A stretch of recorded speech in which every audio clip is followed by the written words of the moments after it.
అదే RTV app వార్తల్ని క్షణాల్లో చదివే అవకాశం ఉంటుంది. ఒక న్యూస్ పేపర్, ఒక టెలివిజన్ ఛానల్ మీ చేతుల్లో ఎప్పుడూ ఉంటాయి. పక్షాన మేము తెలియజేసేది తెలంగాణ రాష్ట్ర ఐక్యోపాధ్యాయ ఫెడరేషన్ 6వ మహాసభలు నల్లగొండ పట్టణంలోని లక్ష్మీ గార్డెన్స్లో జరుగుతున్నాయి. మొదటి రోజు లక్ష్మీ గార్డెన్ ముందున్న బహిరంగ ప్రదేశంలో పెద్ద ఎత్తున ప్రారంభ సభలు జరుగుతాయి. అది డిసెంబర్ 28వ తారీఖు నాడు. 29-30 నాడు ప్రతినిధుల సభ లోపల జరుగుతుంది. దానికి కామ్రేడ్ బలరాం గారి పేరు మేము నామకరణం చేయడం జరిగింది. ఈ జిల్లా సీనియర్ నాయకులుగా వారు పనిచేసి ఉన్నారు. వారి ప్రాంగణంలో ఆ మహాసభలు జరగబోతున్నాయి. ఈ మహాసభల్ని రాష్ట్రంలోని ఉపాధ్యాయులందరూ దాదాపు 7,000 మంది మొదటి రోజున పాల్గొనబోతున్నారు. మీ ద్వారా ప్రజలకు కానీ, ఉపాధ్యాయులకు కానీ, అధ్యాపకులకు కానీ తెలియజేసేది ఈ 6వ మహాసభల్ని విజయవంతం చేయండి.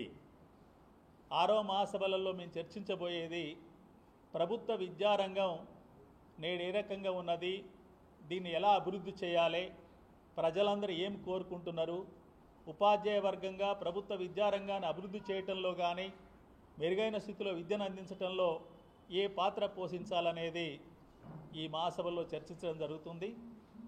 వాస్తవంగా తెలంగాణ రాష్ట్రం ఏర్పడ్డ తర్వాత గత 10 ఏళ్ల కాలంలో విద్యారంగాన్ని మనం పరిశీలించినట్లయితే దాదాపు అభివృద్ధి చేయవలసిన రంగాన్ని అభివృద్ధి చేయకుండా పాఠశాల విద్యారంగం అంటే ప్రభుత్వ, మండల పరిషత్తు, జిల్లా పరిషత్తు, గిరిజన సంక్షేమ పాఠశాలలు ప్రధానంగా ఉంటాయి.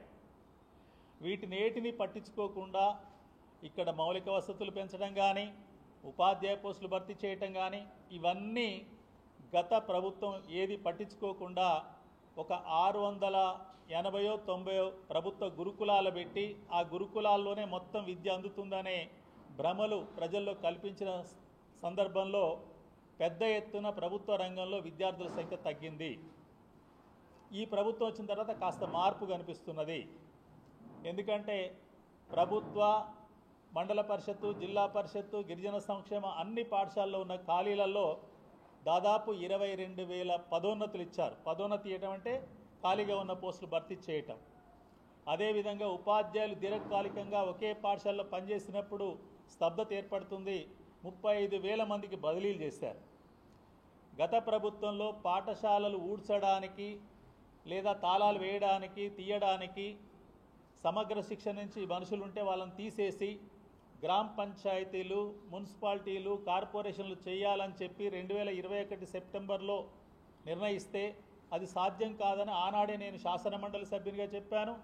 తెలంగాణ రాష్ట్ర ఐక్య ఉపాధ్యాయ ఫెడరేషన్ సంఘంగా కూడా చెప్పారు. కానీ ఆ ప్రభుత్వం మొండిగా మొన్నటి వరకు కూడా గ్రామ పంచాయతీలే చేస్తాయి, మున్సిపాలిటీలే చేస్తాయని చెప్పి తాత్సారం చేస్తూ వచ్చారు. మీరు కూడా అనేక సందర్భాల్లో వార్తలు కూడా ప్రసారం చేశారు. ఏ బడి కూడా క్లీన్గా ఉండలేదు, ఎవరు చేస్తలేరు, టీచర్లే మనసులు పెట్టి చేయించుకుంటారని చెప్పిన సందర్భం ఉంది. ఈ ప్రభుత్వం వచ్చిన తర్వాత 6 దొంతర్లలో అంటే 10 లోపు విద్యార్థులుంటే 3,000, ఆ పైన 5,000, 8,000, 12,000, 15,000, 20,000 అంటే 750 కంటే ఎక్కువ కనుక ఒక పాఠశాలలో విద్యార్థులు ఉంటే నెలకొక్కంటికి ఈ పారిశుద్ధ్యానికి కానీ లేదా ఇతర పనులకు 20,000 చెల్లిస్తున్న స్థితి మనకు కనిపిస్తుంది. తర్వాత కరెంటు బిల్లులు కూడా ఉచితంగా. ఎందుకంటే చాలా పాఠశాలల్లో IFB ప్యానెల్స్ అని, ప్యానెల్స్ ద్వారా అంటే ఇంటర్నెట్ ద్వారా పాఠం చెప్పే అవకాశం వచ్చింది. దాన్ని ఒక రకం చెప్పాలంటే టీవీ అని కూడా అనొచ్చు. కానీ దానికి అవసరమైన కరెంటు కానీ ఇతర వసతులు లేకపోవడం వల్ల వృధాగా పడి ఉన్న క్రమంలో కొంత ప్రయత్నం జరుగుతుంది. ఈ స్థితిలో ఈరోజు పాఠశాల విద్య అంటే ప్రభుత్వ, మండల పరిషత్తు, జిల్లా పరిషత్తు, గిరిజన సంక్షేమ మీ దృష్టిలో ఉంటే మన జిల్లాలో తక్కువ ఉంటాయి. కానీ ఉమ్మడి ఖమ్మం జిల్లా కానీ, ఉమ్మడి వరంగల్ జిల్లా కానీ, ఉమ్మడి ఆదిలాబాద్ జిల్లాలో గిరిజన సంక్షేమ స్కూల్ ఎక్కువ ఉంటాయి. అందులో ఆశ్రమ స్కూళ్ళు కూడా ఉంటాయి. వాటన్నిటిలో కూడా కాస్త మెరుగుదల చేసి వాటిని సరైన స్థితిలో నిర్వహిస్తే తెలంగాణ రాష్ట్రంలో ఈరోజు ప్రభుత్వ బళ్ళల్లో మొత్తం 28 లక్షల మంది చదువుకుంటున్నారు. 28 లక్షలు కాదు, 45 లక్షల మంది చదువుకునే రకంగా ప్రభుత్వ బళ్ళలో వసతులు ఉన్నాయి. ఆ పద్ధతిలో సరైన చర్యలు తీసుకుంటే చదువుల బరువు లేకుండా, చదువుల అప్పు కాకుండా చాలామంది తల్లిదండ్రులు ప్రభుత్వ బడులు చదివించుకునే అవకాశం ఉంటుంది. దానికి తదనుగుణంగా చర్య తీసుకోవాల్సిన అవసరం ఉంది. ఈ విషయాలన్నీ కూడా ఈ రాష్ట్ర మహాసభలలో చర్చించి తగు నిర్ణయం తీసుకోవడం జరుగుతుంది, ప్రభుత్వం దృష్టికి తీసుకుపోవడం జరుగుతుంది. అందుకొరకే ఈ రాష్ట్ర మహాసభలకు ఈ జిల్లా మంత్రివర్యులుగా ఉన్న కోమటిరెడ్డి వెంకటరెడ్డి గారిని, తర్వాత ఈ జిల్లా నుంచే శాసన మండలి చైర్మన్గా బాధ్యత వహిస్తున్న గుత్తా సుఖేందర్ రెడ్డి గారిని, ఆ తర్వాత ఈ జిల్లాలోని శాసనసభ్యులందరినీ పిలవడం జరుగుతుంది. విద్యపై శ్రద్ధ పెట్టండి, విద్యా వైద్యం ముఖ్యం, అది బాగుండాలంటే బాగుండదు, కానీ ప్రభుత్వాలు తగు నిర్ణయం తీసుకొని దానికి అనుగుణంగా నిధులు కేటాయించి అనుగుణంగా అభివృద్ధిలో భాగస్వాములైతేనే బళ్ళు బాగుంటాయని చెప్పడం జరుగుతుంది. అందుకు అనుగుణంగా వాళ్ళని కూడా భాగస్వాములు చేసి రాబోయే విద్యా సంవత్సరంలో నల్లగొండ జిల్లానక తెలంగాణ రాష్ట్ర వ్యాప్తంగా ప్రభుత్వ బళ్ళన్నీ కూడా ప్రజలకు, పిల్లలకు ఉపయోగపడే రకంగా తయారు చేయడానికి ఈ మహాసభలను ఉపయోగిస్తాం. ఇదే సందర్భంలో నేడు ఉపాధ్యాయులు, అందులో పనిచేస్తున్న ఇతర సిబ్బంది యొక్క సమస్యలు కూడా ఉన్నాయి. వాటిపై కూడా చర్చ ఉంటుంది. వాటి పరిష్కారం కొరకు కూడా కొంత కృషి జరుగుతుంది. ఆ అంశాలు ఏదైనా ఉంటే మా సంఘ బాధ్యులు తెలియజేస్తారు. మీరు తద్వారా ప్రసారం చేయాలని చెప్పి కోరుతున్నా. ముఖ్యంగా నల్లగొండ జిల్లాకు ప్రత్యేకమైన స్థానం ఉంది, మీ అందరికీ తెలుసు.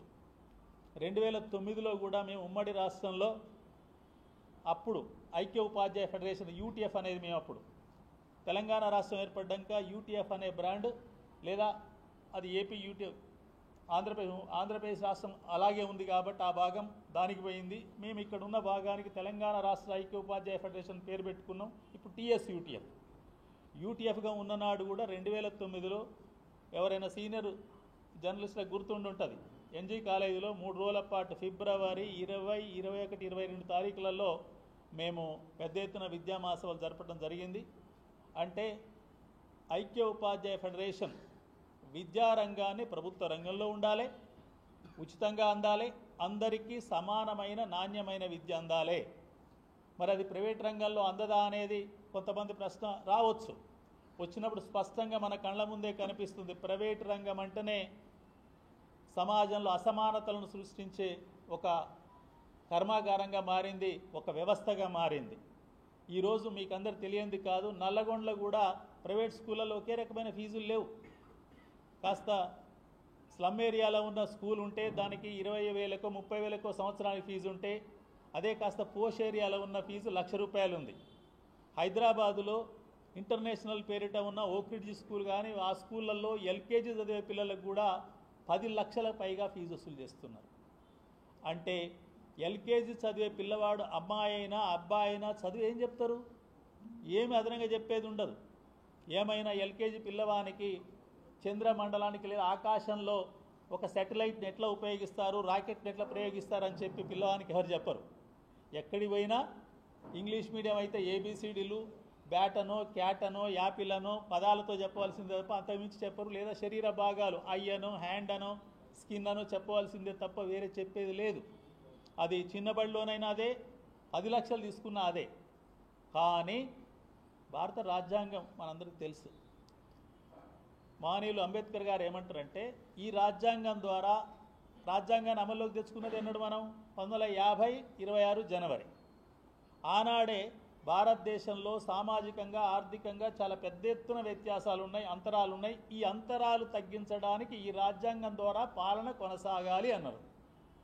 కానీ ఈరోజు చూస్తే అంతరాలు పెరిగినాయా, తగ్గినాయా? ఆర్థిక అంతరాలు అయితే అంతు లేకుంటున్నాయి. భూమి నుంచి ఆకాశానికి అంతు లేదు కదా, విశ్వానికి ఎంత దూరమైనా ఉంది. ఇక సామాజిక అంతరాలు కూడా పోయినాయంటే పోలేదని నేను చెప్పగలను. సామాజిక అంతరాలు కూడా కొనసాగుతున్నాయి. విద్య ద్వారా ఈ అంతరాలు పోవాలి అంటే విద్య ద్వారా ఎప్పుడు పోతాయి?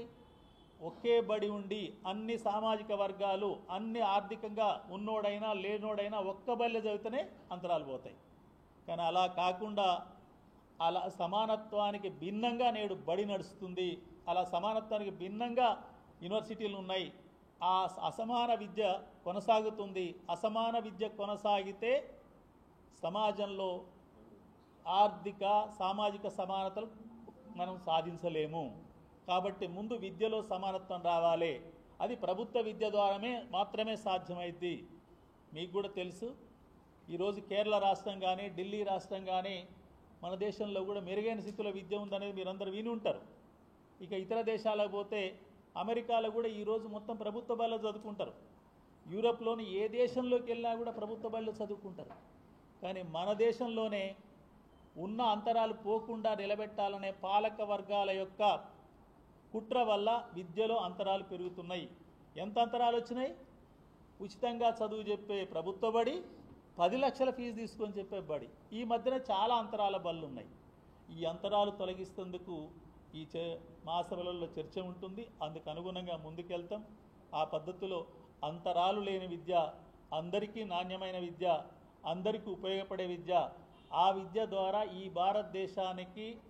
భారతదేశ అభివృద్ధిలో పాల్గొనే పౌరులను తయారు చేయాలి. భిన్నత్వంలో ఏకత్వాన్ని అర్థం చేసుకునే పౌరులు తయారు చేయాలి. ఈనాడు మనం చూస్తున్నాం రాజకీయాల్లో కేంద్ర ప్రభుత్వం అయితే మన రాజకీయం అని మీరు అనుకున్నా కూడా అమిత్ షా మాట్లాడిన మాట అది క్షమించరానిది, అది మాట్లాడకూడనిది. అటువంటి మాట్లాడుతున్న పెద్దలు కేంద్రంలో ప్రభుత్వంలో ఉండి అసమానతలను పెంచి పోషించే రకంగా, సమాజంలో అంతరాలను పెంచి పోషించే రకంగా నేటి నూతన విద్యా విధానం కూడా అదే పద్ధతిలో వాళ్ళు తీసుకొస్తున్న క్రమం ఉంది. కాబట్టి పాలక వర్గాల తీరుతెన్నులను కూడా వివరించవలసిన అవసరం ఉంది. ఆ చర్య కూడా ఇక్కడ మేము తీసుకుంటాం. ఆ చర్చ కూడా జరుగుతుంది. కేంద్ర ప్రభుత్వం తీసుకున్న చర్యలు ఏవి కూడా ఈ దేశాన్ని ముందుకు తీసుకుపోయే రకంగా లేదు, సమైక్యం ఉంచడానికి కూడా ఆటంకంగా మారుతున్నాయి. ఈ పద్ధతులలో 3 రోజుల పాటు డిసెంబర్ 28, 29, 30 తేదీలో జరుగుద్ది. మీరందరూ కూడా సహకరించాలని, ఆ వార్తలు ప్రసారం చేయాలని, అదేవిధంగా భారతదేశంలో ముఖ్యంగా తెలంగాణ రాష్ట్రంలో సమానమైన విద్యావకాశాల కొరకు ఒక పోరాటాన్ని ముందుకు తీసుకుపోదాం, ఒక ఆందోళన ముందుకు తీసుకుపోదాం. ఆ పద్ధతిలో సమానమైన విద్య కొరకు ప్రభుత్వ బడులు బాగా అభివృద్ధి చేయడమే పరిష్కారం అని చెప్పి ఈ సందర్భంగా తెలియజేస్తూ, అందుకొరకే ఈ మహాసభలు నిర్వహిస్తున్నామని, ఆ పద్ధతిలో జరుగుతాయని చెప్పి తెలుపుతూ ఈ అవకాశం ఇచ్చిన మీ అందరికీ మరొకసారి నమస్కారాలు తెలియజేస్తున్నా. మరిన్ని వీడియోస్ కోసం ఛానల్ ని సబ్స్క్రైబ్ చేయండి. లేటెస్ట్ అప్డేట్స్ కోసం వాట్సాప్ ఛానల్ ని ఫాలో చేయండి. అండ్ లింక్ డిస్క్రిప్షన్ లో ఉంది.